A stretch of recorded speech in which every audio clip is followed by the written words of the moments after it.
Assalamualaikum and hello everyone. Welcome awesome people.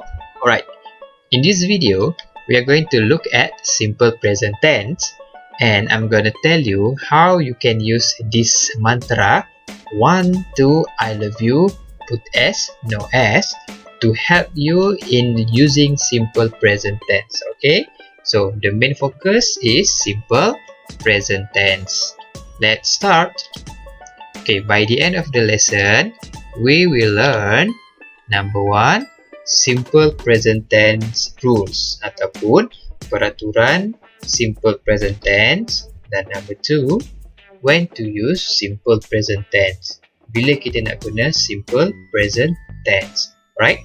Kalau dalam bahasa Inggeris, present tense bermaksud tenses pada masa sekarang yang menunjukkan masa sekarang. Okay, tetapi kita akan pergi lebih lanjut dalam topik inilah. Pertama sekali, okay, let us look at these two sentences. What is the difference? Okay, right? Cuba baca dua ayat ini dan cari perbezaan dia. Okay, number 1, Azizul cycles to school every day. Number 2, Azizul and Hakim cycle to school every day. Okay, cuba cari ada beza ke tak dua ayat ni? Mesti ada kan? Okay, alright. Perbezaannya adalah tengok ayat yang pertama dan ayat yang kedua. Okay, perbezaan yang pertama, subject. Okay, dalam ayat yang pertama, Azizul is the subject of the sentence. Dalam ayat yang kedua, Azizul and Hakim. Okay, maksudnya Azizul and Hakim adalah subjek untuk ayat ini. Yang kedua, tengok verb. Okay, alright. Yang pertama, cycles. Yang kedua, cycle. Okay, yang number 1 ada S di ujung. Number 2 tak ada S di ujung. Okay, sebab apa? Ini kerana subjek itu. Kalau dalam ayat yang pertama, subjek itu adalah seorang, iaitu Azizul. Jadi, kena gunakan cycles. Okay. Tetapi dalam ayat yang kedua, subjek itu more than one person. Lebih daripada seorang. Kalau dalam contoh ini, Azizul and Hakim. Jadi, verb itu kita maintainkan verb yang asal. Jangan tambah apa-apa. Okay. Alright. Kita tengok next example.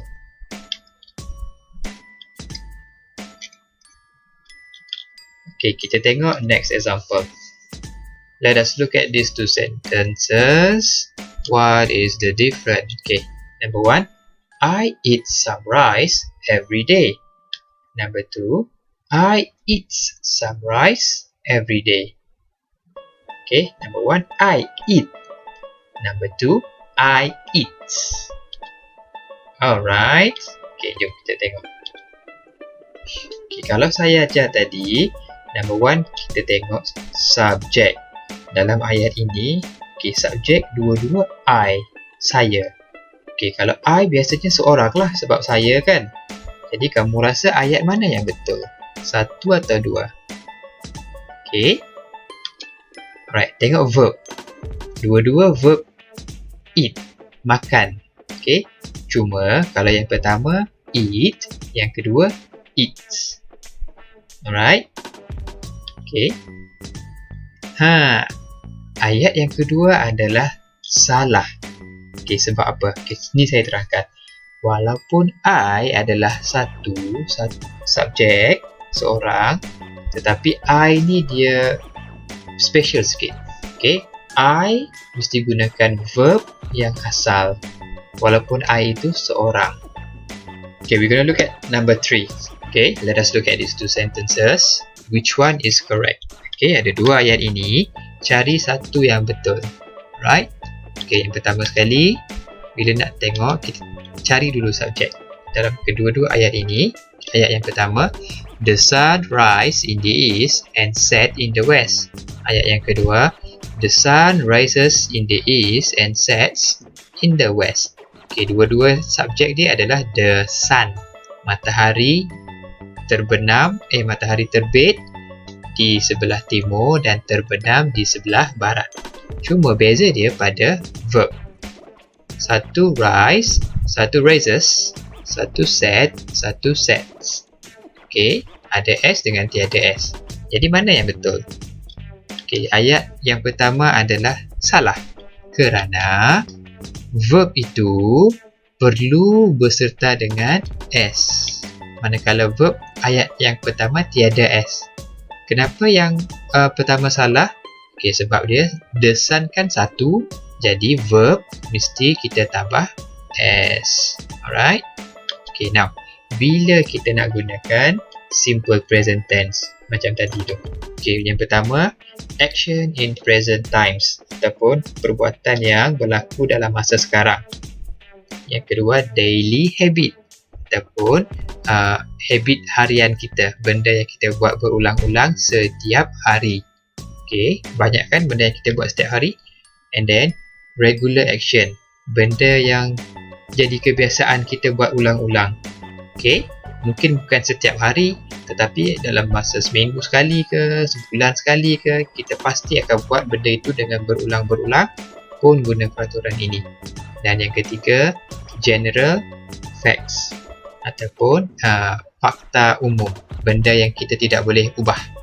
Alright, contoh macam sunrise dengan sunsets. Alright, dua-dua tu tak boleh diubah, so kita kena gunakan peraturan tadi.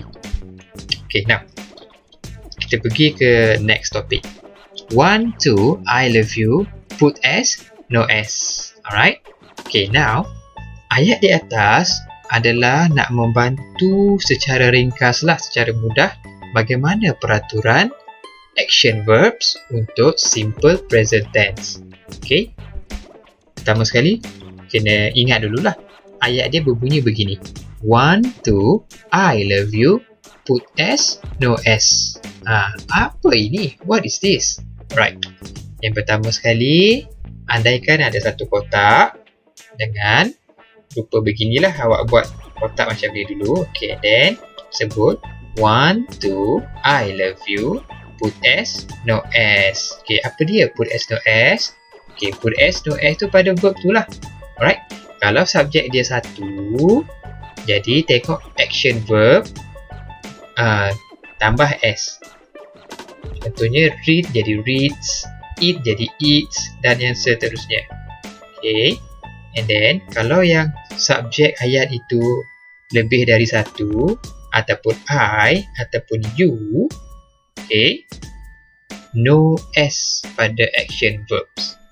Contoh di sebelah tu awak boleh tengok sendiri. Okay, kenapa saya tulis most of them?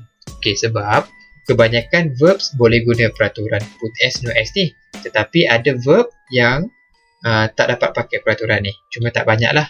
Okay, awak boleh google sendiri irregular verbs. Okay, now biasa yang kita dengar, kalau satu subjek kita panggil singular subject, kalau lebih dari satu kita panggil plural subject. Okay, now untuk peraturan ini, yang pertama sekali awak mesti mahir kenal subjek, dan yang kedua awak mesti mahir kenal verb, cari verb dalam ayat itu. Okay, now ini baru untuk action verb, sedangkan verb ada banyak lagi. Alright, di sini saya cuba ringkaskanlah simple present tense verb table. Alright, bagaimana kita nak gunakan verb kalau singular subject atau plural subject. Okay, kalau singular subject, seorang ataupun satu benda, verb action kita tambah S, kita gunakan has, kita gunakan does, kita gunakan is. Kalau plural subject, iaitu subjek yang lebih dari seorang atau lebih dari satu benda, action verb kekalkan macam asal, lepas tu kita gunakan have, do, are. Kalau I am, okay, I am. Okay, right? Okay, that's all for now. Thank you for watching. Don't forget to subscribe, follow and like. Assalamualaikum. Have a nice day.